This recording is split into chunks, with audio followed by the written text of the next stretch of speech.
রাস্তা দিয়ে দয়াল নবী হতেন চলমান, খোদার হুকুম পেয়ে মেঘে, খোদার হুকুম পেয়ে মেঘে ছায়া করত দান।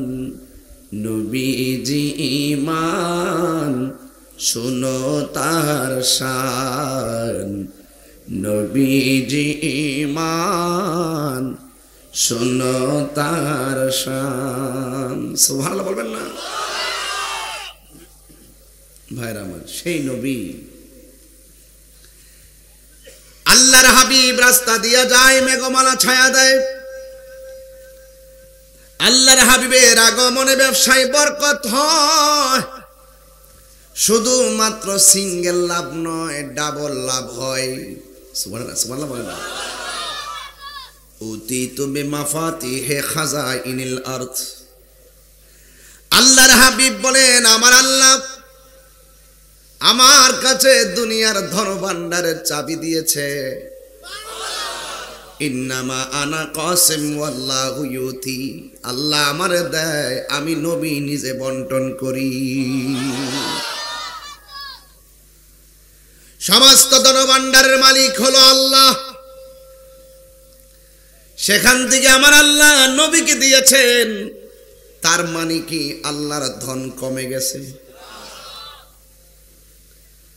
বাংলাদেশের কিছু জাহেলে মুরাক্কাব নায়েবে শয়তান, যারা আমার শানের অর্থ বোঝে না, যে আল্লাহকে দেখা যায় না, ধরা যায় না, ছোঁয়া যায় না, তিনি তো গায়েব। কথা কোন ঠিক কিনা? সে আল্লাহরে কেন গায়েব হওয়ার কথা বলছি? এরা মনে করছে একবার মনে গা আল্লাহ দুনিয়া এবং পৃথিবী ছাইরা গেছে গা। এরা আমার শানের অর্থ বুঝে না। যুবক ভাইয়েরা, আমার নবী বলেন আল্লাহ আমাকে দেয়, আমি নবী বন্টন করি। ও যুবকের দল, এই যখন নবীর অবস্থা, আকাশের মেঘমালা ছায়া দেয়, যার ব্যবহার অনেক সুন্দর, যারে প্রতিশোধ নেওয়ার জন্য যদি কেউ রওনা দেয়, 1 মাসের রাস্তা দূরে থাকতেই অন্তরে কম্পন তৈরি হয়ে যায়। আমার আল্লাহ রাব্বুল আলামিন বলেছেন,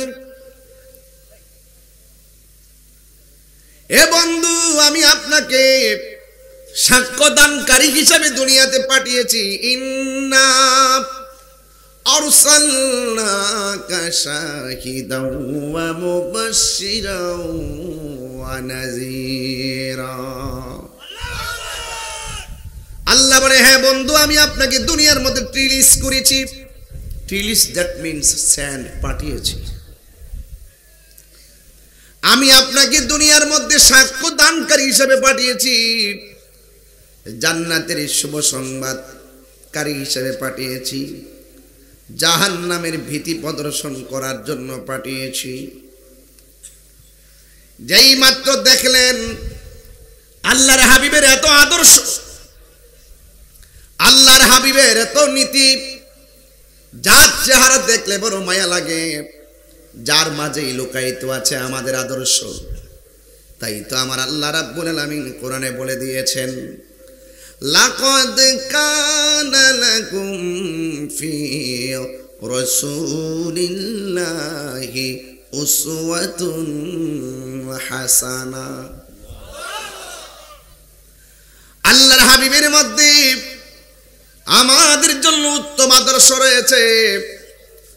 যখন আমার নবীর চেহারা দেখলে বড় মায়া লাগে, নবীর চলাফেরায় বড় মায়া লাগে, নবীর আদর্শে অভিভূত, নবীর চেহারার ভিতরে নূর ঝলঝল করে, নবীর এতগুলো গুণ দেখে খাদিজাতুল কুবরা রাদিয়াল্লাহু তাআলা আনহা আমার নবীর জানের চাইতে আরো বেশি ভালোবেসে ফেলেছে।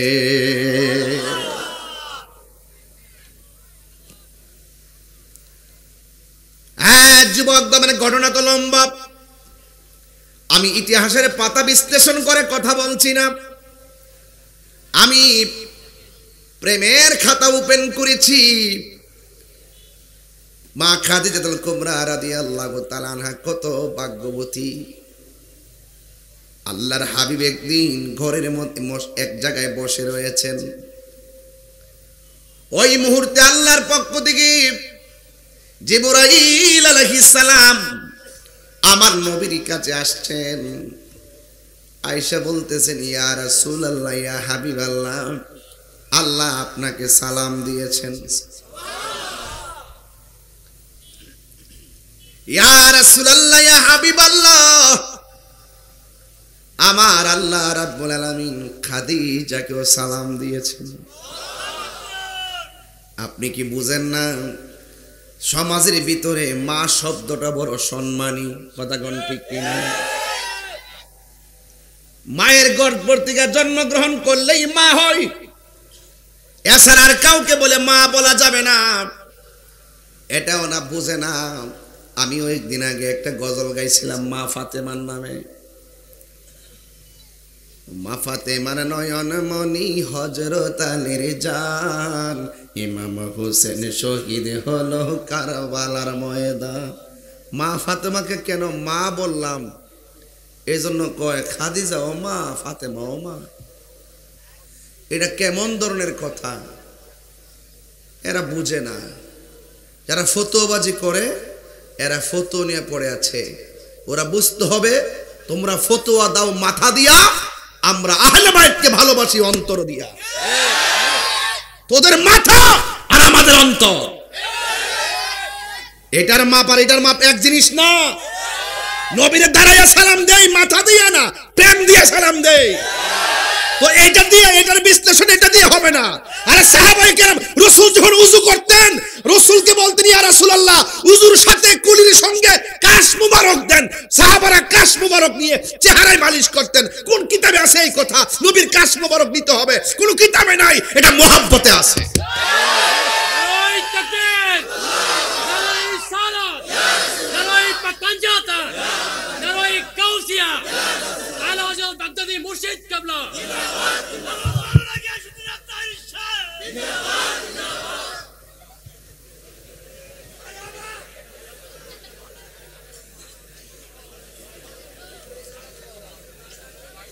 আপনার মনে হয় আমার ওয়াজে অসন্তুষ্ট?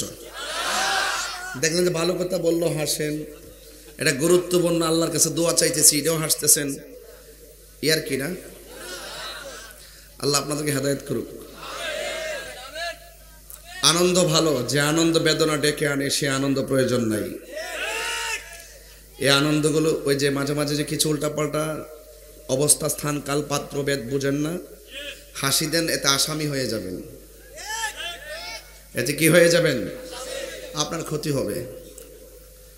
আমি যেই কথা বলতে চেয়েছিলাম, আমার কথাই বেজার হবেন না। মা ফাতেমাকে মা ডাকছি কি লেগে ফতোয়া দেয়, একমাত্র জন্মদাতা মার সাথে ছাড়া যদি আমরা নবী যদি রুহানি পিতা হয় তাহলে খাদিজা হলো আমাদের মা। ওকে, কিন্তু ফাতেমার কি ডাকতাম? কয়েকদিন হুজুর আফা ডাকতাম, মা ফাতেমার আফা ডাকতাম। ওদের মাথা কিছু আছে। নবীর আম্মাজানকে আমরা দাদি রাখতাম। উম্মন শব্দটি, মা শব্দটি সম্মান সূচক একটি বাক্য। কথা বলেন ঠিক না বেটি? এখানে আমরা আমাদের জন্মদাতা মা হিসেবে যা বলি এটা তো অবশ্যই ঠিক আছে। আমরা বাতিজিকেও মা বলি, অপরিচিত একটা ছোট্ট মেয়েকে দেখলো মা বলি, বলি কি না? এটা আদরের ডাক, কিসের ডাক? সব জায়গাত বাতিজা দলিল খুঁজছো না। তোমরা ইসলাম দ্বারে বাপ ডাহাইলেছ। এই ফতোয়াবাজি করতে করতে করতে করতে কিন্তু ইসরায়েল আইন না ফিলিস্তিনে কলজার ভিতরে ঢুকাই দিয়া ফিলিস্তিনকে শেষ করে দিতেছ। এই তোদের ফতোয়ার কারণে আজকে ইসলামটা 12টা বেজে গেছে। তোদের ফতোয়াবাজির কারণে আজকে ফিলিস্তিন জর্জরিত হয়ে গেছে।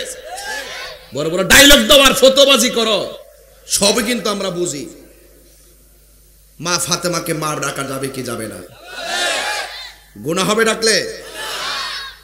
এদের ফতোয়া বোঝা যায় নবী থেকে সিলসিলা জারি হয়েছে। নবীজিকে রুহানি বাবা বলতে হবে, খাদিজাতুল কুবরাকে মা বলতে হবে, ফাতেমাকে বোন বলতে হবে, আর মা আমেনাকে দাদি ডাকতে হবে। এর একটা সাজরা বানাই লিখছে। সাজরা সব জায়গায় চলে। ওই বিষয় দিছেন দিকে এদিকে গেছি আর কি, নাইলে দিলাম নাইলে। কয়েকদিন আগে বলছে নিজের বাপ রে সারা আর আদম নবী সারা কাউরে বাপ ডাউন যাইত না। কেউ সাসার আমরা বাপ ডাই না, বাজান বালানিও আসি বাজান, আল্লাহ রাখছে বাজান ভালো কিরে গুণ হইব। আমি গেছি বাজান বালানি, আমার গেছে বাজান আপনি বালানিও। এটা কি মহব্বত? এটা কি বাবা সব জাত ফটো লইস না, এটা তাহির হুজুর, এটা বাংলাদেশের একটা পর্ব, এটা মাথায় রাখতে হবে। আর একটু গুরুত্বপূর্ণ জায়গা যদি যাইতাম পারি তাহলে তোমরারও খবর আছে। কান্ডা দইরাই না বাইতুল মোকরম ঢুকায়া বাহাস করো মহিলা, তোমরা থাকবা দেশে নাহলে আমরা থাকব। এরপরে আমার তো একটু রাগ না, বয়সের কারণে একটু রাগ হইতেই পারে, এটা স্বাভাবিক ব্যাপার। আমি তারা কইলাম যে নিজের বাপ ছাড়া যে বাপ দাহন না যা আদি পিতা, ওই ইব্রাহিম নবীর জাতির পিতা কোন যেত না, অথবা ইব্রাহিম নবীর জাতির পিতা কোন অসুবিধা নেই, মিল্লাত আবিকুম ইব্রাহিম, এটা কোন রকম ভাবে মানে আর কি, কোন রকম ভাবে মানে আর কি। কয় নিজের বাপ রাখ বেটা, এই ছেলে দোয়া দেয়া কিন্তু জামুগা। নিজের বাপরে ছাড়া, আদম নবীর ছাড়া, ইব্রাহিম নবীর ছাড়া বাপ হইলো তিনজন, আর কারোটা বাপ দান যেত না। তখন আমি তারে কইলাম তো তোমার শ্বশুর কি তারা হ দুলাভাইটা হ, কথার কন লাগেনি, কথার মুখটা খুললা দিছিনি। হ্যাঁ হ্যাঁ মুখটা খুললা দিছিনি। যে গেলাম তোমার শ্বশুর কি দুলাভাইটা হ, এটা কিটা এটা কিটা, তো এইটাই তো এইটা এইটাই তো এইটা। তুমি আমার যে ফতোয়া দো আমি তো তাকওয়া দিমু, একটা ফতোয়া একটা তাকওয়া, তাকওয়া বুঝতে হবে ফতোয়া বুঝতে হবে, কথা কোন ঠিক না রে ঠিক? সব জায়গায় গাদ্দারি কইরো না, ইসলামটা গাদ্দারিতে চলে না। টুকরা টুকরা বানাইলেছো ইসলামটারে, টুকরা টুকরা বানাইলেছো। সব জায়গায় দলিল তালাশ করো না, একটা আছে প্রেম, একটা আছে ব্রেন। প্রেমে বুঝতে হইব, ভালোবাসা তো জালালউদ্দিন সুয়ুতী রহমতুল্লাহ আলাইহি কয় আমার জীবনে আমি ৭৫ বার চোখ বন্ধ করে মোরাকাবা করছি, ৭৫ বার চোখ খুললা দেখি নবী মদিনায় না আমার সামনে দাঁড়ায় রইছে। তো তুমি নবীর হাজির নাজির মানো না, আমরা তো নবী আল্লাহ প্রদত্ত ক্ষমতা বলে হাজির নাজির হইতে পারে। তোমার চোখে লাগাইছো আবু জাহেলের চশমা, আর ওই জালালউদ্দিন সুয়ুতী রহমতুল্লাহ কিতাবের নাম শরহে সুদূর, না দেখাই দিলে কান কাটতে পালাই দেবো। জালালউদ্দিন সুয়ুতী রহমতুল্লাহকে আমি ৭৫ বার নবীর দেখছি, শরীর আমার সামনে দাঁড়ায় রইছে। ওনার চোখের মধ্যে লাগাইছে আবু বকরের চশমা, তোমার চোখে লাগাইছো আবু জাহেলের চশমা। তো তুমি আবু জাহেলের চশমা লাগায়া নবীরে দেখবা কেমনে? আর এই ফুলাফান তো ওই সমস্ত টিকটক মৌলবীদের খপ্পরে পড়ছে, সারা দিন তারা মোবাইল ডালে ফইরায় ব্যাটারি নষ্ট করে লাইছ। এই ব্যাটারি নষ্ট হয়ে গেছে। কিরে এই ব্যাটারি দিয়ে নবী দেখার সুযোগ ছিল, কথা কোন ঠিক না বেটি? ছিল কি ছিল না? আমরা সে পাওয়ার হারাই ফেলাইছি, পাওয়ার হারাইছি। এই জন্য আল্লাহ পাক কাহার চেহারার দিকে তাকায় না, আল্লাহ পাক তাকায় মানুষের অন্তরের দিকে। যার অন্তর ঠিক তার সব ঠিক। অন্তর যদি ঠিক থাকে কবরে গেলে লাশ পচত না, কবরে গেলে লাশ পচবে। আর অন্তর যদি ঠিক না থাকে কবরে যাওয়ার পর বাস পচার আগে লাশ পচে যাবে। তাহলে আপনারা জবান করলে কোন অন্তরের খবর জানে কে? আল্লাহ। পচা বীজ মাটিতে লাগাইলে গাছ ওঠে না, পচা বীজ মাটিতে লাগাইলে গাছ ওঠে না। ইন্নাকা লা তাজনি মিনা শাউকিল ইনাব, আঙ্গুরের গাছ থেকে কাঁঠালের আশা করা যায়। তো ঠিক এভাবে দুনিয়ার জমিনে চইল্লা আল্লাহর সঙ্গে শরীক কইরা, দুনিয়ার জমিনে চইল্লা নবীর সঙ্গে বিয়াদ্দবি কইরা, দুনিয়ার জমিনে চইল্লা অলির বিরুদ্ধে কথা কয়া, দুনিয়ার জমিনে চইল্লা মা বাপের বুকে লাথি মাইরা মাটির নিচে যাইয়া জান্নাতের বিছানা পাওয়া যাবে না। তো মাটির নিচে যাইয়া যদি জান্নাতের গালিচা পাইতে চান, দুনিয়ার থাইকা ইবাদত করতে হইব, নবীর মহব্বত করতে হইব, আউলিয়া কেরামের সোহবতে যাইতে হইব, মা বাপের খেদমত করতে হইব। আর জমিনে চইল্লা সুদ খাইয়া, ঘুষ খাইয়া, দুর্নীতি কইরা, মার বুকে লাথি মাইরা, বাপের বুকে লাথি মাইরা, নবীর বিরুদ্ধে কথা বইলা, পাঞ্জাতনের বিরুদ্ধে কথা বইলা, আহলে বাইতের বিরুদ্ধে কথা বইলা, মাটির নিচে যায় জান্নাতের গালিচা পাওয়া যাবে না। ওই খাদিজাতুল কুবরার শুধু একটা মহিষী নারী ছিল এমন না, তিনি তার গোটা সম্পদ দ্বীনের জন্য, হকের জন্য, ইসলামের জন্য কুরবান করে দিছে। আর আমরা দেশের মহিলারা টেহা লাগা, সারা জীবন শুনছি এই ক্ষেত লাগা, পুরো ক্ষেত লাগা, হ্যাঁ টেহা সুদে লাগা, 1000 100 10,000 1000 1 লাখে 10,000 মাইরা দেয়। আবার খাদিজার সাথে বেচতে যায় বাগা।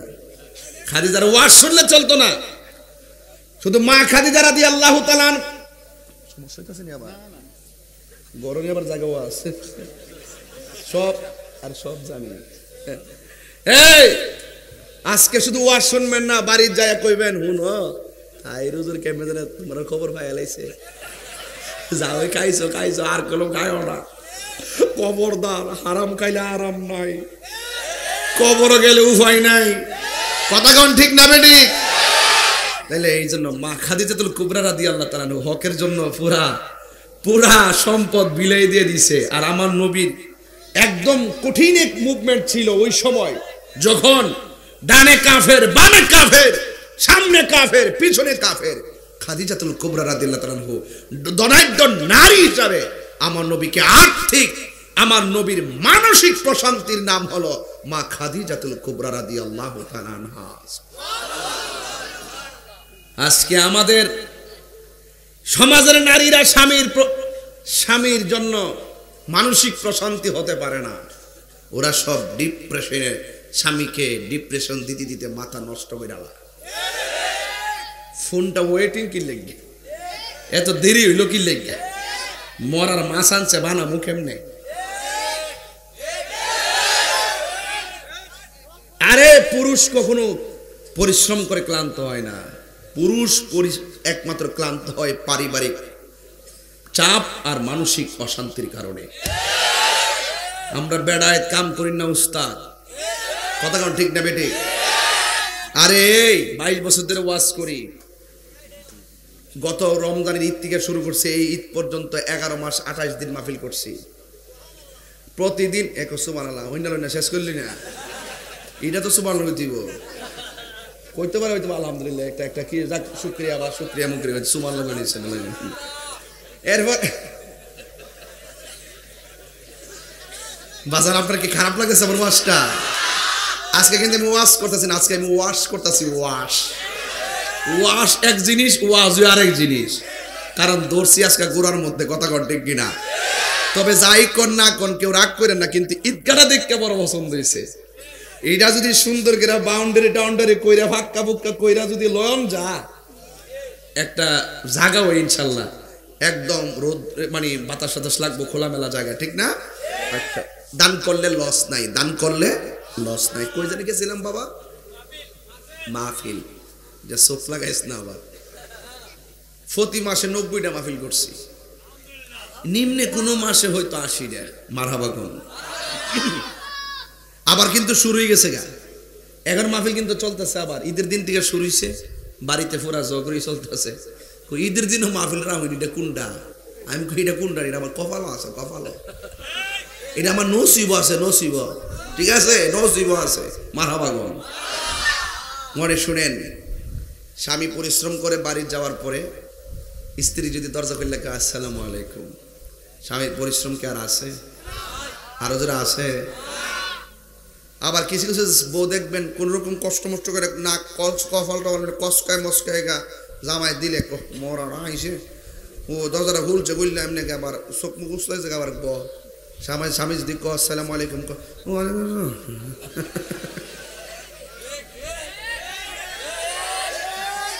ইত্যা করলে খাদিজার লোকে বেহেশতে থাকতে পারত না, এগুলা করলে আসিয়ার লোকে বেহেশতে থাকতে পারত না।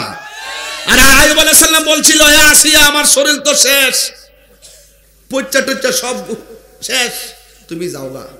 কয়ে আপনার প্রতি আল্লাহ পাক আমাকে যে দায়িত্ব দিয়েছেন, সেই দায়িত্ব আমি শেষ করতে পারি নাই। আপনার গোশত পচে গেছে, হাড্ডি তো আছে, সুবহানাল্লাহ বলবেন না? আপনার সেবায় আমি মরে যাব প্রয়োজনে, আপনাকে সেবা করা ফরজ। এই জন্য আইয়ুব নবী বলছিলেন, আল্লাহ অল বডি আমার পচায়া শেষ করে দাও, আমার জবানটারে তুমি ঠিক রাখো, এই জিহ্বাটা ঠিক রাখো, এই জিহ্বা দিয়ে যেন তোমার জিকির করতে পারে। হাসবেন না, সবকিছুতে হাসা যায় না। খাদিজাতুল কুবরা রাদিয়াল্লাহু তাআলা আনহা হলো আমার নবীর মানসিক প্রশান্তির নাম। আমি আশা করব পৃথিবীর সব স্ত্রীরা স্বামীকে সাপোর্ট দিবেন, সান্ত্বনা দিবেন। ওরা আপনার জন্য পরিশ্রম করে, আপনি বুঝেন না 10 টাকা রুজি করতে কত কষ্ট। যারা অটো চালায়, যারা সিএনজি চালায়, আমি রাত্রে গাড়ি নিয়ে চলি, আমি তখন দেখি যে সিএনজি পাম্পের সামনে 200, 250, 1000-এর মতন পুরা রাস্তা ব্লক হয়ে যায় সিএনজি গ্যাসের জন্য। সারাটা রাত তারা সিএনজি নিয়ে বসে থাকে, ফজরে পরে যায় তারা কোন রকম সিএনজি যাই পা, আবার দিনের বেলা সিএনজি চালায়। কথা কোন ঠিক না বেঠে? নবরঙ্গের আলাপ করবেন না, সাপোর্ট দিবেন। সাপোর্ট দেওয়ার দরকার আছে, কারণ স্বামী স্ত্রী যখন মিলেমিশে থাকে এটা একজন আরেকজনের অক্সিজেন। কথা বলবেন, যখন স্বামীর কোনো ধরনের ডিপ্রেশন থাকবে কাহারো সঙ্গে কথা না বলেন, কিন্তু স্ত্রীর সঙ্গে কথা বলবেন। আপনি স্ত্রীকে আবার নেগেটিভ চোখে দেখবেন না, স্ত্রীর সাথে কথা বলবেন। সেই কথা বলার কারণে আপনার মেধা আর অন্তরে একটা প্রশান্তি আসবে। কথা বলেন ঠিক কিনা? তো খাদিজাতুল কুবরা রাদিয়াল্লাহু তাআলা আনহা এমন একজন মানসিক প্রশান্তির নাম ছিল, যখন যেখানে দ্বীনের কল্যাণের যা প্রয়োজন তিনি তাই দিয়েছেন। আল্লাহর হাবিব যখন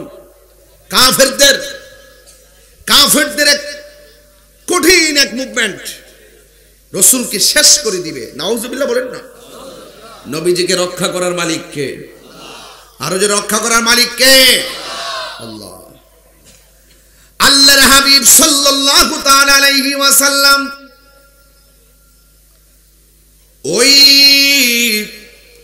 কাফেরদের যন্ত্রণায় অতিষ্ঠ, কিন্তু আল্লাহর হাবিব সাল্লাল্লাহু আলাইহি ওয়াসাল্লাম বলেন, আল্লাহ আমাকে 6টা মর্যাদা দিয়েছেন। 6টা মর্যাদায় 1,24,000 পয়গম্বর কোন নবী রাসূলকে আমার আল্লাহ এই মর্যাদা দেন নাই। এর মধ্যে একটা মর্যাদা হলো আল্লাহ রাব্বুল আলামিন আমার জন্য এমন একটা মর্যাদা দিয়েছেন, যেই দিন জান্নাতের গেটগুলা লাগানো থাকবে, কোনো মানুষ জান্নাতে যাবে না, কোনো নবী জান্নাতে যাবে না, কোনো রাসূল জান্নাতে যাবে না, সব গেটগুলো লাগানো। একমাত্র আমি নবী সর্বপ্রথম জান্নাতের গেটের মধ্যে টোকা দিব। জান্নাতের গেটের মধ্যে আমি টোকা দিব, ভিতর থেকে ফেরেশতা বলবে কে? আমার নবী সেদিন বলবেন, আনা মুহাম্মদ রাসূলুল্লাহ সাল্লাল্লাহু তাআলা আলাইহি ওয়াসাল্লাম, আমি হলাম আল্লাহর রাসূল। এই কথা বলার পরে আল্লাহর হাবিবের সামনে গেটটা প্রথম খুলে দিবেন। আল্লাহর হাবিবকে ফেরেশতারা বলবে, ইয়া রাসূলুল্লাহ, নবী গো, আল্লাহ রাব্বুল আলামিন আমাকে বলেছে নবী না আসলে এই জান্নাতের গেট দিয়া পৃথিবীর কোনো নবী রাসূলকে ঢুকতে দেওয়া যাবে না। এই জান্নাতে সর্বপ্রথম যিনি ঢুকবেন তিনি আমার হাবিবুল্লাহ।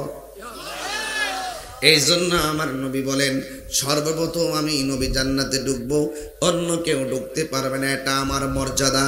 2 নম্বর হলো আল্লাহর হাবিব সাল্লাল্লাহু তাআলা আলাইহি ওয়াসাল্লাম বলেন, 2 নম্বর মর্যাদা হলো সব নবীদের জন্য আমার আল্লাহ রাব্বুল আলামিন আলাদা আলাদা এরিয়া বানিয়ে দিয়েছে।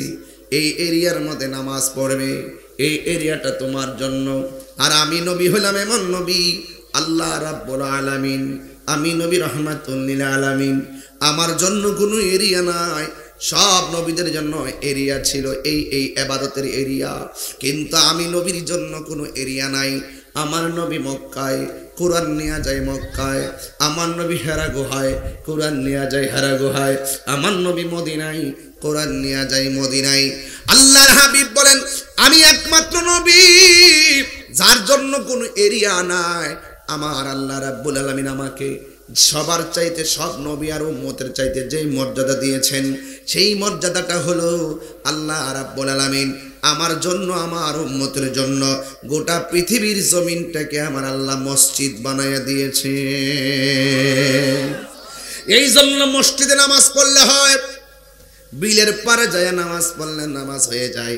এরই ক্ষেত্রে আইলের মধ্যে বিছায় নামাজ পড়লে নামাজ হয়ে যায়, নৌকার মধ্যে বিছায় নামাজ পড়লে নামাজ হয়ে যায়। আজকে তো আমি মাগরিবের নামাজটা গাড়ির ভিতরে পড়লাম, ও যুবকের দল, গাড়ির ভিতরে নামাজ পড়লে নামাজ হয়ে যায়। এই যে মর্যাদা, এই মর্যাদা আমার নবী পেয়েছেন, পৃথিবীর কোনো নবী রাসূল এই মর্যাদা পান নাই। 2 নম্বর গেল।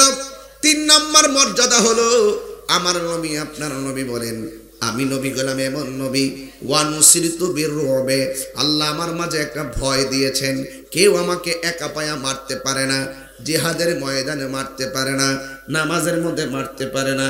আল্লাহ আমার মাঝে এমন একটা কিছু দিয়েছেন, আমি নবীকে মারবার 1 মাসের দূরের রাস্তা থাকতে তাদের ভিতরে কম্পন তৈরি হয়ে যায়, তারা বুঝতো আর মানত নবীর গায়ে নবীর যদি মারতে যায় নিজে মরতে হবে। কথা বলেন ঠিক কিনা? 3 নম্বর গেল। 4 নম্বর হলো আল্লাহর হাবিব বলেন, আমি নবী এমন নবী, আনা খাতামুন নাবিয়্যিন লা নাবিয়্যা বাদি, আমি নবী হলাম শেষ নবী, আমার পরে আর কোনো নবী আসবে না। আমি বুঝাইতে চাইতেছি আমরা কেমন নবীর উম্মত, এত মর্যাদাবান নবীর উম্মত হইয়া আমরা শ্রেষ্ঠ নবীর উম্মত হয়েছি, কিন্তু আমাদের কাছে নিকৃষ্ট হলে চলবে না, আমাদের কাজও শ্রেষ্ঠ হতে হবে। আল্লাহর হাবিব বলেন, আবার আল্লাহ রাব্বুল আলামিন আমাকে শেষ নবী বানাইছেন।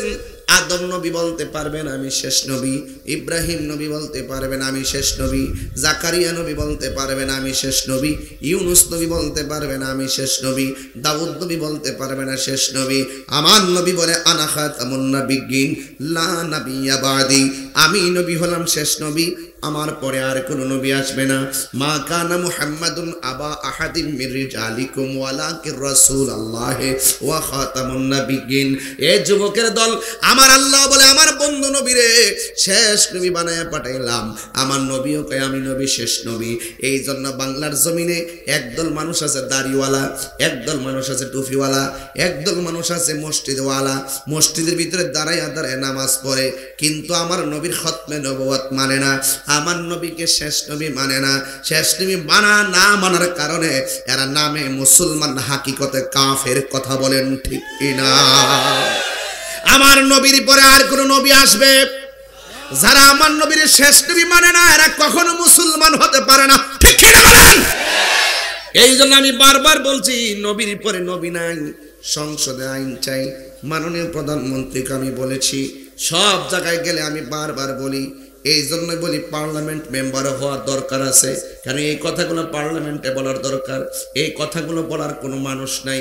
এই জন্য ধর্মীয় যত আলেম ওলামা 2-1 জন প্রতিনিধিত্ব করার দরকার, কারণ আলেমরা থাকলে এলেমের কথা বলবে, রাষ্ট্রের সম্প্রীতির জন্য সব এমপি মন্ত্রীরা কথা বলবে, আর আমরা যারা আছি, যারা উলামায়ে কেরাম আছেন, 2-1 জন সংসদে এমনি রাখার দরকার। এই জন্য তারা গিয়ে ধর্মের সম্প্রীতির কথা বলবে, যেইভাবে ধর্মটা সুন্দর থাকবে সেটা বলবে। এই জন্য ভাইয়েরা আমার, নবীর জাত এবং সিবতকে যারা অস্বীকার করে তারাও 3 বেলা ভাত খাইতেছে। আমার তো মনে হয় তারা বাহিরে ভাত খাওয়ার সুযোগ নাই, নবীর বিরুদ্ধে কথা বলার কারণে, খতম নবুয়ত অস্বীকার করার কারণে হাকিকতে এরাই জেলের ভাত খাওয়ার দরকার। কথা কোন ঠিক না বেঠি? যারা খতম নবুয়তের বিরুদ্ধে, তারা বাহিরে স্বাধীনভাবে ঘুরে, যারা খতম নবুয়তের পক্ষে, তারা নির্যাতিত হলে চলবে না। কথা বলেন ঠিক কিনা? আমার নবী শেষ নবী, এটাই সত্য, এটাই ফাইনাল, এটাই আকীদা, এটাই মুসলমানত্বের প্রয়োজন, এটা মানা। কথা বলেন ঠিক না বেঠে? তো এইভাবে কাফেররা আমার নবীকে নবী হিসাবে মানে না। নাউজুবিল্লাহ বলেন না গেলে গেলে। কাফেররা যখন নবীকে নবী হিসাবে মানে না, আর নবীকে গোপনে গোপনে মারার জন্য ষড়যন্ত্রে ছক আঁকলো, তখন আমার নবী একটা পাহাড়ে চলে গেছে। ওই পাহাড়টার মধ্যে আমি উঠেছি, উঠতে যাই আমার প্রায় 2.5 ঘন্টা সময় লাগছে। ওই পাহাড়টার নাম হলো জাবালে নূর। জোরে কন্যা সুবহানাল্লাহ। জাবালে নূর।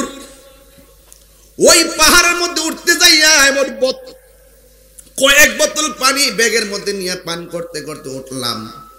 ওইটা আমার নবী যেই জায়গার মধ্যে যাই আমার নবী বসছিলেন, জাবালে নূরের উপরে উঠলাম, এখান থেকে আবার নিচে রাখলাম। এটার নাম হলো গারে হেরা। উপর দিকে আবার নিচে নামলাম, গাড়ে হেরা পাহাড়ের ভিতর দিক দিয়ে ঢুইকা এমন একটা জায়গা, যে জায়গার মধ্যে আমার নবী যাইয়া বসছেন, আমার নবী যাইয়া ইবাদত করতেন, আমার নবী যাইয়া ধ্যান করতেন। ধ্যান ও যুবকের দল, এমন একটা পাহাড়, এখন তো পাকিস্তানিরা সিঁড়ি কইরা দিছে, সিঁড়ি, এই সিঁড়ি দিয়া উঠতে যাইয়া পরে 2 ঘন্টা সময় লাগছে। আমি জোয়ান ফুলার একটু পরে পরে যাইয়া সিঁড়ির মধ্যে যাইয়া রেস্ট নিয়েছি। আর আমার নবী যেদিন উঠছে ওই দিন তো পাহাড়ের মধ্যে কোনো সিঁড়ি ছিল না। ওই জায়গার ভিতরে আমার নবী যতদিন ছিল, আমার নবী কেমনে উঠলো, মনে মনে তাকায় তাকায় ভাবি, এত উপর থেকে 50 তলা বিল্ডিং দেখা যায় পাথরের মতো, আর এমন একটা পাহাড়, ওই পাহাড়ে আমার নবী ধ্যান করতেন। আর আমার নবীর টাইমে টাইমে খাবার নিয়ে দিতেন যেই মহিলাটা, ওই মহিলাটার নাম হলো আম্মা জান খাদিজাতুল কুবরা। বেলায় বেলায় খাবার নিয়ে গেছে। গুহার গর্তের ভিতরে সাপ, আমার নীরব একটা জায়গা, প্রখর রৌদ্র, কতবার খাবার নিয়ে গেছে খাদিজাতুল কুবরা রাদিয়াল্লাহু তাআলা আনহা। এই জন্য যুবক, যখন আমার নবী হেরা গুহার মধ্যে ধ্যান করে, ওই মুহূর্তে আল্লাহর পক্ষ থেকে একজন দূত আসলেন, ফেরেশতা আসলেন, আয়েশা বলতেছেন ইকরা, ও বন্ধু আপনি পড়ুন। সুবহানাল্লাহ বলবেন না? আপনি আপনার রবের নামে পড়ুন। আল্লাহর হাবিব সাল্লাল্লাহু আলাইহি সাল্লামের উপরে সূরা আলাকের 5টা আয়াত নাজিল হলো সেই পাহাড়ে। এই আয়াতটা কিন্তু সাধারণ কোনো পাতলা না, এই আয়াতগুলো অনেক ভারী। যেই কোরআনের আয়াত পাহাড় নিতে রাজি হয় না, পাহাড় থরথর করে কাঁপে আল্লাহর ভয়ে। কোরআন শুধুমাত্র পৃষ্ঠার লেখা না, এই কোরআন হাকিকতে আমার আল্লাহর কালাম। জোরে কোন সুবহানাল্লাহ। লাউ আনসালনা হাযাল কুরআনা আলা জাবালিন লারাআইতাহু খাশিআন মুতাসাদ্দিআন মিন খাশিয়াতিল্লাহ ওয়া তিলকাল আমসালু নাদরিবুহা লিন-নাসি লাআল্লাহুম ইয়াতাফাক্কারুন। এই কোরআন পাহাড় নিতে রাজি হয় না, এত ভারী। কিন্তু আমার আল্লাহ সেই কোরআনটাকে আমার নবীর সিনার মধ্যে ঢেলে দিয়েছেন। সুবহানাল্লাহ। এত ভারী কোরআন, নবীর উপরে যখন কোরআনটা নাজিল হলো, আমার নবীর কপাল মোবারকটা ঘেমে গেছে।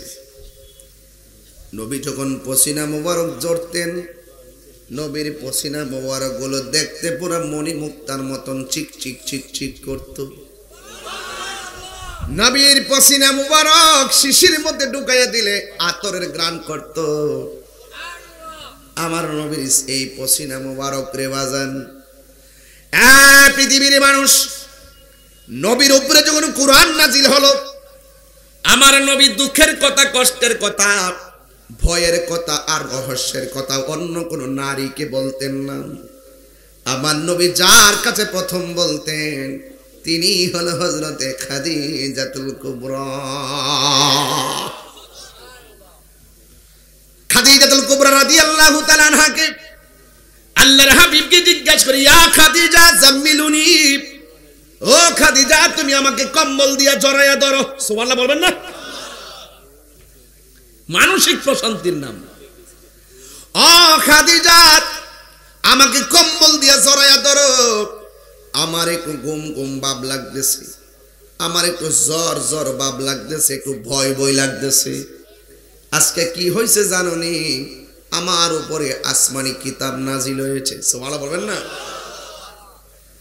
এখন খাদিজাতুল কুবরার রিঅ্যাকশনটা কি? জীবনে খাদিজাতুল কুবরা প্রথম শুনছেন আসমানি কিতাব।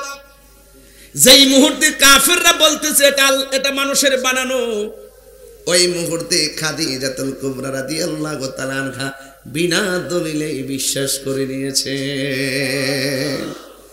আর কি বলছেন শুনেন, আপনি ভয় পাবেন না, আপনি চিন্তিত হবেন না। আল্লাহ পাক রব্বুল আলামিন আপনাকে 5টা কারণে বিপদে ফেলবেন না। এর মধ্যে একটা কারণ হলো আপনি মানুষকে বড় ভালোবাসেন। মানুষকে ভালোবাসা বড় একটা জ্ঞান, মানুষকে ভালোবাসা বড় একটা গুণ। এই ভালোবাসার গুণটা আপনার মাঝে আছে, কিন্তু ওরা যদিও আপনার বিরুদ্ধে লাগবে, কিন্তু তারা আপনার কোনো ক্ষতি করতে পারবে না, আপনি চিন্তা করবেন না। যুবক ভাইয়েরা আমার, খাদিজাতুল কুবরা রাদিয়াল্লাহু তাআলা আনহা এমন ভাবে আমার নবীরে সান্ত্বনা দিতে শুরু করলেন। এই মুহূর্তে কাফেরদের কাছে আমার নবী এই কথাটা তুলে ধরলেন, আল্লাহ আমার উপরে কোরআন নাজিল করেছে। আপনারা জবান খুলে বলুন, কোরআন নাজিল করেছে কে? এই গ্রামের নাম কি?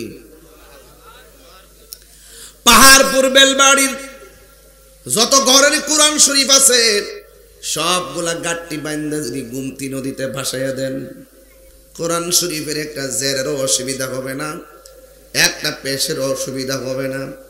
পৃথিবীর সব কোরআন যদি গাট্টি বাইন্দা পানিতে ভাসাই দিয়া আপনি মনে মনে ভাবেন কোরআন ধ্বংস করে ফেলাইছি, না না, আপনার দাবি গ্রহণযোগ্য হবে না। এই জন্যই তো আমার আল্লাহ কোরআনে বলে দিয়েছেন, ইন্না নাহনু নাযালনা যিকরা ওয়া ইন্না লাহু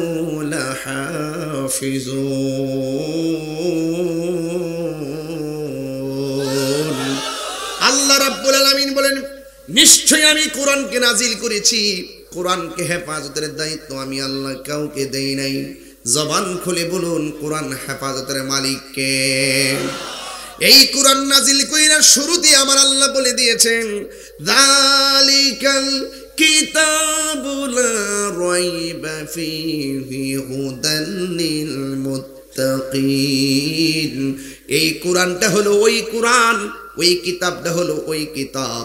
এখানে আমার আল্লাহ হাজাল কিতাব বলে নাই, আমার আল্লাহ জালিকাল কিতাব বলেছে। জালিকা কিতাব লেখার কারণে বোঝা গেল এই কোরআনটা হলো পাহাড়পুরের কোরআন, হলো ফটোকপি। আসল কোরআনটার বাড়ি হলো লাওহে মাহফুজে। জোরে কোন ঠিক কিনা? কোরআনের সুর মাঝে শুনেছি যে নাম, আজানের সুর মাঝে শুনেছি ও নাম। সুবহানাল্লাহ করে রে। ও নাম শুনেছি আমি আমার হৃদয়, ও নাম শুনেছি আমি আমার হৃদয়। হে রাসূল নবীজি তোমায়, হে রাসূল নবীজি তোমায়। আরশের বুকে লেখা ও মধুর নাম, তামাম আলম কুল জানায় সালাম। ঠিক না? আজানের মধ্যে আল্লাহ নামের পাশে নবীর নাম আছে না নাই? ইকামতের মধ্যে আল্লাহ নামের পাশে নবীর নাম আছে না নাই? আরশ আজিমের চৌকাটে আল্লাহ নামের পাশে নবীর নাম আছে না নাই? জান্নাতের গেইটে গেইটে আল্লাহ নামের পাশে নবীর নাম আছে না নাই? হুরদের চোখের মনির মধ্যে এক পাশে আল্লাহর এক পাশে মুহাম্মদ নাম আছে না নাই? তাইলে বাংলার জমিনে এরা কারা যারা মসজিদের মেহরাব থেকে আল্লাহ নামের পাশ থেকে নবীর নাম কাটতে চায়? যারা বলে লা ইলাহা ইল্লাল্লাহ পাশাপাশি মুহাম্মাদুর রাসূলুল্লাহ লেখা যাবে না, এরা জাহেলে মুরাক্কাব নায়েবে শয়তান। এরা মুখের মধ্যে ইসলাম আছে, হৃদয়ে ইসলাম নাই। নীল নদের পানি যেমন নীল না, এদের মুখের ইসলাম ও ইসলাম না। কথা কোন ঠিক কিনা? এই জন্য খাদিজাতুল কুবরা রাদিয়াল্লাহু তাআলা আনহা ইয়া রাসূলুল্লাহ টেনশন করবেন না, আপনি মানুষকে বড় ভালোবাসেন, এই জন্য আমার আল্লাহ রাব্বুল আলামিন আপনাকে রহমতের ছায়া দিবেন। যুবক ভাইয়েরা আমার, ওই কোরআন নাজিল হয়েছে, এই কোরআন এখনো আছে না নাই? ওই দিন দেখলাম কোরআনের মধ্যে যে রুকু আছে, রুকু এইগুলা নাকি মানুষের বানানো, এইগুলা নাকি বেদাত, এইগুলাকে নাকি কোরআন থেকে উঠায় ফেলতে হবে। একজন বক্তা যার নাম মুজাফফর বিন মহসিন, একটা বিয়াদ্দব বক্তা, নষ্ট প্রকৃতির বক্তা। কয়েকদিন আগে বলছে কোরআনে নাকি সূরা ও জাল আছে। নাউজুবিল্লাহ কোন না কেন? আপনারা সাইরা দেন, আমরা কি তারা বিলে লাগছে এর সাথে? এরা ঈমান ধ্বংসকারী লোক। কথা বলেন ঠিক কি না বলেন? সে এবার লাইলাতুল কদর রাতের কি বলছে শুনছেন? সে বলতেছে লাইলাতুল কদরের নামাজ পড়া আর হিন্দুদের মূর্তি পূজা করা সমান। আপনারা মনে একটা ছদ্মবেশে, চেহারা কত সুন্দর, দাড়ি কত সুন্দর, এর কথাগুলো অমানুষের মতো। কথা কোন ঠিক না বেঠিক? কোরআন শরীফের মধ্যে রুকু আছে, এগুলো নাকি মানুষের বানানো, এগুলো সব তুলে ফেলতে হবে। নতুন এজেন্ডা নিয়েছে। তারা জিগাইতাম চাই কোরআন তো নাজিল হয়েছিল তখন জের জবর আসেননি, কৌ জের জবর হয়েছে কখন? তোমার দ্বারা বোঝা যায় এখন জের জবর তুললে ফালাইবা। তুমি যদি কৌজ উড়ায় ফালাই দিবা আর তোমার কথা ভাবলিকে খাইব, দিন শেষে ফেরাউনের মতন অধঃপতন হবে, দিন শেষে নমরুদের মতন পরাজয় হবে, দিন শেষে আবু জাহেলের মতো পরাজয় হবে, দিন শেষে ওই সমস্ত কাজ্জাবদের মতো পরাজিত হবে। কথা বলেন ঠিক কিনা? নারে তাকবীর, আল্লাহু আকবার, নারে রিসালাত, ইয়া রাসূলুল্লাহ, নবী আলীর দুশমনেরা হুশিয়ার সাবধান, আল্লামা পীর মুফতি গিয়াসউদ্দিন আত-তাহিরি সাহেব জিন্দাবাদ জিন্দাবাদ। এদের খপ্পরে পা দিবেন না। বাজান তারাবি কয় রাকাত? হেরা কয় 8 রাকাত বলে। আপনার বাপে কয় রাকাত পড়ছে? 20 রাকাত। আমরা দাদা এটা কি নতুন হয়েছে নাকি আগের থেকে আইছে? তো এটা কেমনে ফাইলাইছি আমরা? এটা এমনি ফাইলাইছিলাম আমরা। এটা 1500 বছর আগের ইতিহাস। এটা হয়তো উমর রাদিয়াল্লাহু তাআলা থেকে চললে এই পর্যন্ত আইতাছে। ওই সময়ের ভিতরে যখনই কোনো মাসালা নিয়ে সমস্যা ছিল, সাহাবায়ে কেরাম তো মুস্তাহিদ ছিলেন, তারা এগুলো সমন্বয় করে কোরআন হাদিসের ভিত্তিতে সমন্বয় করে আমাদের কাছে পূর্ণ সিলেবাস তুইলা দিছে। আর ওরা ওই আগের বিভিন্ন মতানৈক্য টাইম নাইন না এই যুগে আইছে বড় হুজুর স্বাস্থ্য ইত্যাদি খাওন এই পাহাড় পড়ে নাই। থাকতে পারে লক্ষণে, কিন্তু আমি মনে করি নাই। যাই হোক, থাকলে থাকবে, এটা আমার সমস্যা নাই। থাকলে আমারে ওয়াজের পর রাখা দিবা, বাইন্দা ঘরের মধ্যে চেয়ারম্যান সাহেব আছে, পরে বয় দিবা, তাইরি সব আছে, তুমি আয়া হইলে তুমি তাহ পারবো, নাহলে তাইরি থাকবো। ইসলাম ডালে আত তাল ভানা করবেন না, অনেক কষ্ট। খালি তসবি টিপে ইসলাম আইছে না। আমার নবী 27টা যুদ্ধ তলোয়ার নিয়ে মাঠে নামছে। আমরা তো সে কিছু বিশ্বাস আছে এখানকার বইবে আল্লাহ আল্লাহ। এর গলাটা কি তার? আর মাইক দিরে পুরা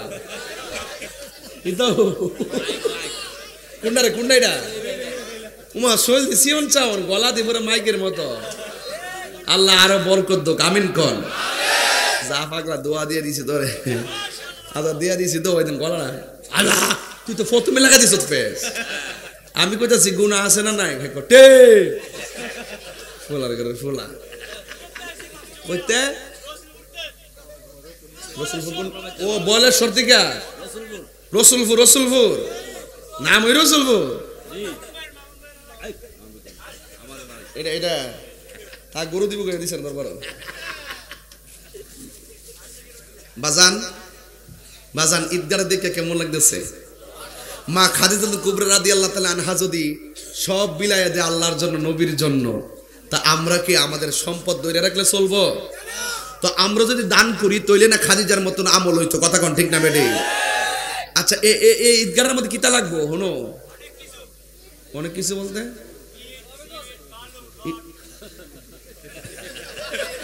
পাগলা দিপুরা গরম রে। ছেলে বসো, ফিলিস্তিনের জন্য দোয়া হবে, বসো। বোম্বা ধর কই যাও? তুমি কই যাও?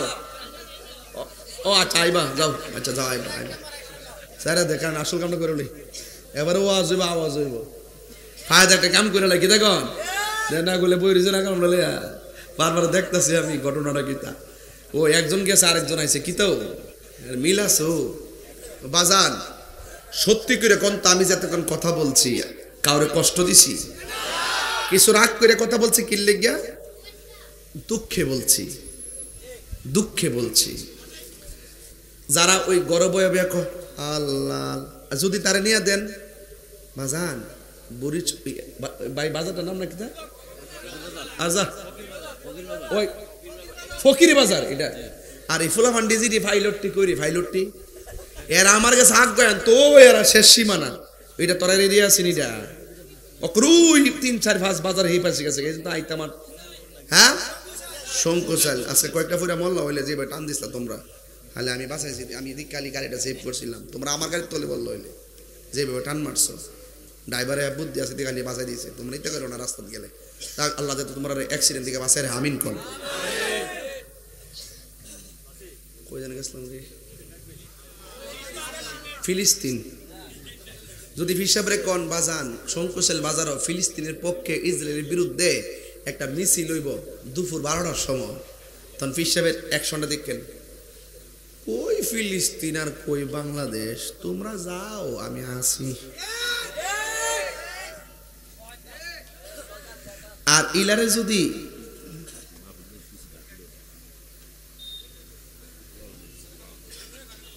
আচ্ছা মাহফিলের খরচ করার পর অবশ্যই টাকা যদি থাকে এখন ওই টাকা মসজিদে দেওয়া যাবে কিনা অবশ্যই দেওয়া যাবে সমস্যা নেই ছোট্টবেলা অন্য গাছের ফল চুরি করে খাইছে আর কি করে আরে ফুলাভার তোরা আর কোনো প্রশ্ন আসলা না ছোটবেলা যে গাছের আম খাইছো আল্লাহর হস্তে ওই বাইর যায় আসি রে কই বাস আসি গো খায়াল আসলাম মাফ করে দৌ এই বান্দার হক নষ্ট করন যাইতো না কথা কোন ঠিক না বেটে যদি মন হয়ে যায় যে মুখের কাছে চুরি করে খাইছো যায় কয়ালে খাইলেছি আর আল্লাহর কাছে তওবা কইরো কথা কোন ঠিক না বেটে চুরি করছে আর জীবনে চুরি করব না এখন ওই যে মাহফিলের অবশিষ্ট টাকা মসজিদে দেওয়া যাবে কিনা যদি মনে করেন এই টাকাটা সকলে সমন্বয় করে যে আল্লাহর ঘর মসজিদ দান করে দিতে চায় তাহলে এই টাকাটা মসজিদে দান করা যাবে ঠিক আছে তো ইনশাআল্লাহ এটা মাসালা ফতোয়া দিয়ে দিলাম একটা যা তো কপালে হুজুর ঈদগাহটি মাত্র 3 বছর হলো প্রতিষ্ঠা হয়েছে জমি ক্রয় করে মাত্র মাটি ভরাট করা হয়েছে অনেক উন্নয়নের বাকি আছে একটু কালেকশন করার অনুরোধ করছি বাজান এই ঈদগাহটা কি কারো বাপের একলা না সবার কয় গ্রামের ঈদগাহ 5-6 গ্রাম তো 5-6 গ্রামের ঈদগাহটা যে মাহফিলটা তো 5-6 গ্রামের মানুষ আইসে না তো আমি তো একটা রং দিকে যাইতাম যে আপনারা মন মানসিকতা কেমন যেহেতু জমিন কিনছেন মাটি ফেলাইছেন আরো তো কাজ আছে কিনা একটা লোক হাত তুললা কোন হুজুর আমি ঈদগাহর কাজের জন্য উন্নয়নের জন্য আমি আপনার কাছে আমার আব্বা আম্মা রুহের মাগফিরাতের জন্য খাদিজাতুল কুবরার দানের ওয়াজ করছেন ওনার মনের ওয়াজ করছেন ওনার মানসিকতার ওয়াজ করছেন দিনের জন্য ওনার খেদমতের কথা বলছেন আমি তো দুবার চৌধুরী বলছি আর কি আরো বিস্তারিত বলতে পারতাম এগুলো ইতিহাস তো সব বলতে পারতাম না এরপরে আবার কিছু দায়িত্ব আছে আমার উপরে এইগুলো এখন বলতেছি একটা লোক হাত তুললে এখন হুজুর আমার আব্বা আম্মা রুহের মাগফিরাতের জন্য আমি এই ঈদগাহর উন্নয়নের জন্য 1 লাখ টাকা দিব এমন একটা লোক থাকলে আজকে দেন ইনশাল্লাহ আমি অন্তর থেকে দোয়াটা কইরা যাই কে আছেন একটা লোক দিবেন 1 লক্ষ টাকা বিদেশ থেকে আইছে অথবা আপনার সন্তান বিদেশ থাকে অথবা আল্লাহ আপনাকে তৌফিক দিছে আপনি দিবেন এমন শুধু একটা লোকের চেহারা দেখতাম চাই কেউ আসেননি 1 লাখ টাকা দিবেন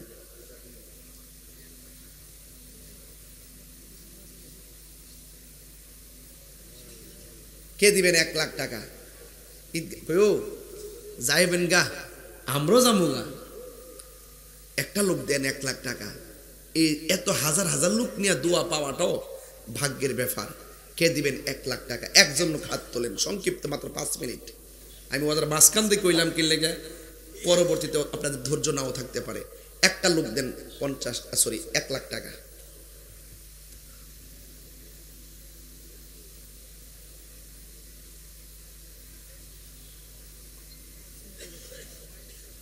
বেশি কয়ে লইছি বাবাজান বেশি কয়ে লইছি মনে হয় আপনার তো অভিজ্ঞতা ভালো আছে তাহলে 10-এর লাঠি 1-এর বোঝা এটাও একটা গুরুত্বপূর্ণ দিক একজনে 1 লাখ দিয়ে সব নীতি করলে গা আমরা 1 লাখ টাকা প্রয়োজনে 5 জনে দিব কথা কোন ঠিক কিনা এটাও তো একটা 5 জনের সব দফা ভালো কিনা একজন লোকদের হুজুর আমি এই ঈদগাহর জন্য ঈদগাহর উন্নয়নের জন্য আমি 20,000 টাকা দিব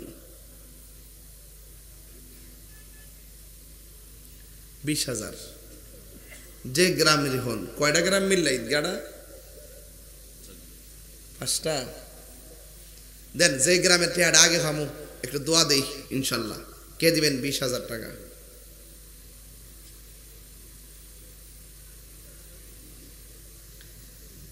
এক মাহফিলে গিয়া টেয়া জন দে না, এমন দোয়া করছি আল্লাহ যারা টেয়া পয়সা দেয় না হ্যাঁ টেয়া পয়সা কবর লইয়া যাওয়ার তৌফিক দিও।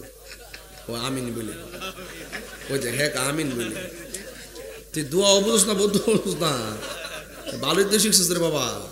এবার টেয়া লইয়া কবর ঘুমাইতা কাম হইতো না। কাপড়ের কাপড়ে পকেট আছে নি?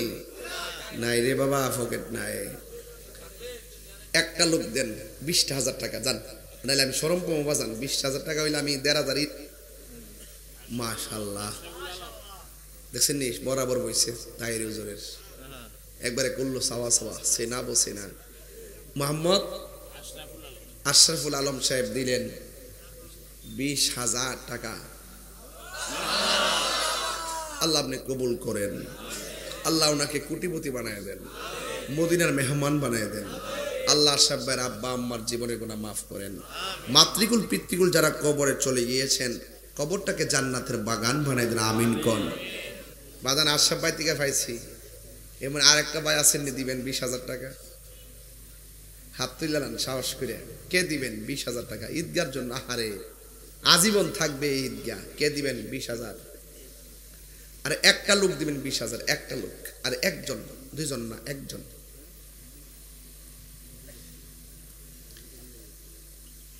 কে দিবেন 20,000? আমি মূলত কালেকশনের বক্তা না, আমি কিন্তু পারি না এগুলা। কালেকশন করলে অনেক কথা জানতে হয়, এই জিনিসটা আমি জানি না, এটা আলাদা শিখতেই যারা কালেকশন করে হেরাত থেকে দেন। আর একজন দেন 10,000 টাকা। কে 10,000? 10,000 হইলে আমি 20টা সিমেন্টের বস্তা আনতে পারবো ইনশাল্লাহ। কে দিবেন 10,000 টাকা? আশরাফ ভাইয়ের মধ্যে প্রথম টাকাটা আপনি দেন। আব্বা আম্মা কবরে পড়ে আছে, সেই মোহাম্মদে 10,000 দিয়ে দেন। আল্লাহ জানে দানের উসিলায় আব্বা আম্মার কবরটাকে জান্নাতবাসী করে, আমিন। কে দিবেন 10,000? অতবার ইদ্যা করে নিয়েছেন, অতলা মাটি ফালাইছেন, টিয়ার অভাব হয়েছেন। আমার মনে হয় এই সমস্ত কাজ মাটি জমিনে ফালাইছেন আর জমিন যেমনি কিনছেন এমনি করবেন। এটা ঈদগার মারে ঈদের নামাজের থেকে শুরু করবেন। তখন ওই বিদেশিরা ঢাকায় যারা থাকে তারা চাকরিজীবীরা আসে, ঈদগাহ মোটামুটি দরতাল্লা পাওয়া যাইব। এটা সিস্টেম করে ধরবেন ইনশাল্লাহ। আমার মতন আমিও ধরি, আমার এলাকার ঈদগাহ আমি নামাজ পড়ে আলহামদুলিল্লাহ। কোন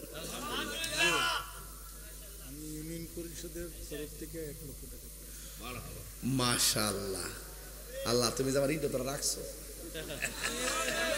আমি জীবনে ছায়া পাইছি না এমন রেকর্ড নাই। আমাদের চেয়ারম্যান মহোদয় জনাব আলহাজ আব্দুল করিম চেয়ারম্যান মহোদয়, তিনি ইউনিয়ন পরিষদের পক্ষ থেকে এই ঈদগার জন্য দিবেন 1 লক্ষ টাকা। 3 বার কোন মারহাবা,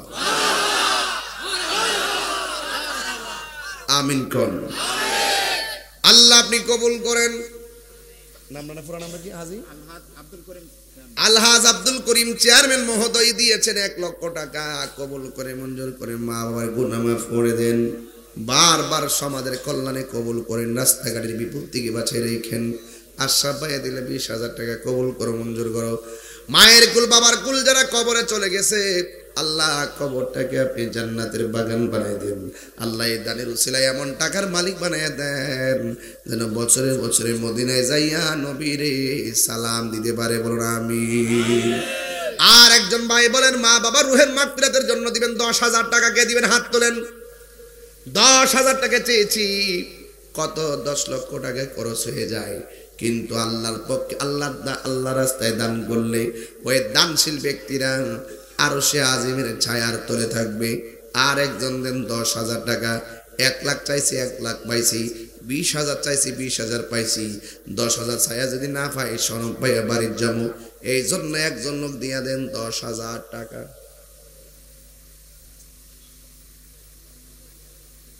কে 10,000? আর একজন দেন 10,000। বাজান সম্মান করেন, আল্লাহ আপনাকে সম্মানিত করবে। দান করেন, আল্লাহ খুশি হবে। দান করলে আমার আল্লাহ ধন বাড়ায়। ওই একজন দিবে, এটা কে? ও অহন গেছে, হ্যাঁ এমনি কুড়ি দিত, ওহন এই কুড়ি দেওয়ার সময় হুন্ডে ফুলার ঘরে ফুলা হে অহন গিয়ে চিন্তা করতে রে। আমি মনে হচ্ছে 20,000 টেলে ঝাড়ি গেছে করে বেঁধে না, কিটা অবস্থা ওর মাথা নোয়াই লেছে। আরেকজন দেন 10,000। নিশ্চিন্তপুরের আমির হামজা 10,000 টাকা দিবেন। মারহাবা। আল্লাহ আপনি কবুল করেন, মঞ্জুর করেন, মা বাবার গুনাহ মাফ করে দেন, হায়াতে বরকত দিয়ে দেন। আল্লাহ নবী না দেখাইয়া মরণে ডাক দিও না, এমন টাকার মালিক বানায় দাও যেন বছরে বছরে মদিনায় যাইয়া আমার নবীর সালাম দিতে পারে। জোরে কোন আমিন।